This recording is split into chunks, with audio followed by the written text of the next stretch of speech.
Hello, नमस्कार. मी समृद्धी सुनीता संजय मोरानकर मालेगाव तालुक्यातून आलेली आहे. विषय सादर करते कळी उमलताना. हॅलो,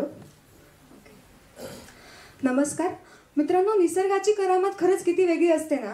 म्हणजे एखादी कळी उमलत असताना सप्तरंगांच्याही पलीकडे जाऊन या सृष्टीतील अनेक रंगांना स्वतःमध्ये समाविष्ट करत ती उमलत असते. आणि तिचं उमलणं फक्त फूल बनण्या इतकं नसतं, तर तिचं उमलणं या सृष्टीत स्वतःची एक ओळख निर्माण करण्या इतकं असतं. पण ज्यावेळी तारुण्याच्या उंबरठ्यावर उभी असलेली मी, एक मुलगी, या कळीत स्वतःला पाहू लागते, तर तेच तिचं उमलण्याची प्रक्रिया ही नवनवीन पैलूंना उलगडणारी आणि जरा भीतीदायक होऊ लागते. आणि हीच व्यथा घेऊन या व्यासपीठावर विषय मांडण्याकरता आणि उमलण्याकरता उभी आहे. नमस्कार, मी समृद्धी सुनीता संजय मोरानकर विषय मांडतेय कळी उमलताना. मित्रांनो, ज्या वेळा मुलगी पाळीची होते त्याच वेळी हा समाज तिला अप्रत्यक्षमध्ये परवानगी देत असतो की तू आता स्त्री झालीस, पण तुझं उमलणं हे आमच्या अटींवर होणार आहे. ज्या वेळा ती मुलगी पहिली पाळी अनुभवते तेव्हा ती फक्त रक्तबंबाळ होत नाही, तर हजारो वर्षांच्या मानसिकतेच्या पडद्याआड अडकते. शारीरिक त्रासही होत असतो. आपल्या अंगरचनेत बदल होतोय, आपल्याला शारीरिक त्रास होतोय, आपली अंगरचना बदलती, त्यामुळे लोकांचा दृष्टिकोन, नजरा, विचार आपल्या बाबतीतल्या बदलत जात आहे. हे बघून तिला मानसिक त्रासही होत असतो. बाहेरचे सोडात, पण घरातले लोक सुद्धा तेव्हा तिला हे विचारत नाही की तुला कसं वाटतंय. त्यावेळा तिला फक्त सांगितलं जातं की देवघरात जाऊ नकोस, लोणच्याला हात लावू नकोस, दुधाला हात लावू नकोस, स्वयंपाकाच्या भांड्यांना स्पर्श करू नकोस, म्हणून अनेक बंधनं तिला घातली जातात. जिथे आमचं शास्त्र या 21व्या शतकातलं शास्त्र आसामच्या कामाख्या देवीच्या मंदिरात देवीच्या पाळीच्या दिवसांमध्ये तिची मनोभावी पूजा करायला सांगतं, तर तेच शास्त्र घरातल्या मुलीला देवघरात जाऊ नकोस आणि देवावर तुझी सावली पडू देऊ नकोस म्हणून बंधनं घालतं. जिथे याच 21व्या शतकातलं सायन्स आम्हाला पाळीच्या दिवसांमध्ये बायोलॉजिकली सेक्शुअली वर्जिन म्हणतं, तर जिच्यामुळे या समाजाची उत्पत्ती झाली तर तोच समाज तिला अपवित्र म्हणू लागतो. म्हणजे ती फुलते, ती उमलते, पण हा समाज तिला फुलू देत नाही.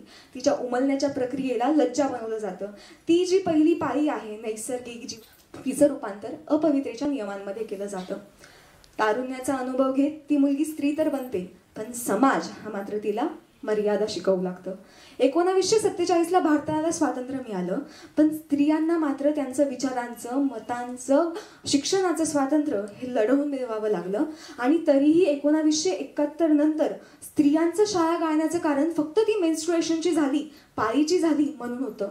अजूनही मेन्स्ट्रुएशनमुळे शाळा गाळण्याचं कारण लग्नाच्या चर्चेचं केंद्र आणि लज्जेचं कारण झाले. ऑफिसमध्ये आजही बाई सिक लीव्ह घेते, पाळीत असताना ती सिक लीव्ह घेते, कारण आय एम नॉट कम्फर्टेबल हे शब्द आम्हाला अजूनही अनप्रोफेशनल वाटतात. तिच्या उमलण्याच्या प्रक्रियेत ती एकटीच असते. आईला लाज वाटते, बाप बोलत नाही, भाऊ टाळतो, आणि त्यावेळा ती स्वतःलाच प्रश्न विचारू लागते की मी अस्वस्थ आहे की शक्तिमान, मी घाणेरडी आहे की गर्भवती होऊ शकणारी सृष्टी. मत हा समाज मात्र तिला स्त्रीला पूजतो, पण स्त्री बनण्याच्या प्रक्रियेला मात्र लज्जा म्हणतो. ही विरोधाभास संस्कृती खरं तर आपल्या समाजाची आहे. मत स्त्रीवादाच्या लाटेत सुद्धा कायम सिम्बॉलिक बोललं गेलं की स्त्री म्हणजे सृजनशक्ती, पण सृजनशक्ती मागच्या रक्त, वेदना, शारीरिक अवस्था, मानसिक त्रास आणि सामाजिक टीका कोणी का मांडत नाही.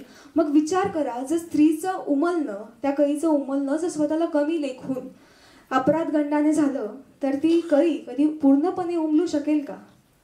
मुळात मग हाच विचार करता हा विषय मला फक्त ती स्त्री पाळीची झाली आणि तिची पाळी गेली याच्याच मर्यादित न ठेवता स्त्रीचं उमलणं हे तिच्या कर्तृत्वावर, स्वाभिमानावर आणि स्वातंत्र्यावर असावं असं मला वाटतं. शेवटी विषयाच्या शेवटाकडे वळत असताना फक्त एक चारोळे मांडते कि नाजुक सी लगती है वो पर सह लेती तूफान है, नाजुक सी लगती है वो पर सह लेती तूफान है, हर वक्त के दर्द को भी खामोशी से जीती है वो, वक्त के दर्द को भी खामोशी से जीती है वो, ये पीरियड सिर्फ लहू नहीं उसके सब्र की पहचान है, ये पीरियड सिर्फ लहू नहीं उसके सब्र की पहचान है. आणि याच सब्राचा अंत न बघता आपण समाज म्हणून काय करू शकतो, तर तिची पाळी ही माझी पाळी, तिची पाळी जर रक्ताची तर माझी पाळी माझ्या कर्तव्याची असेल, कारण रक्ताशी नातं केल्याशिवाय रक्ताचं नातं तयार करता येत नाही. हे समाज म्हणून आपण कुठेतरी लक्षात घ्यायला हवं.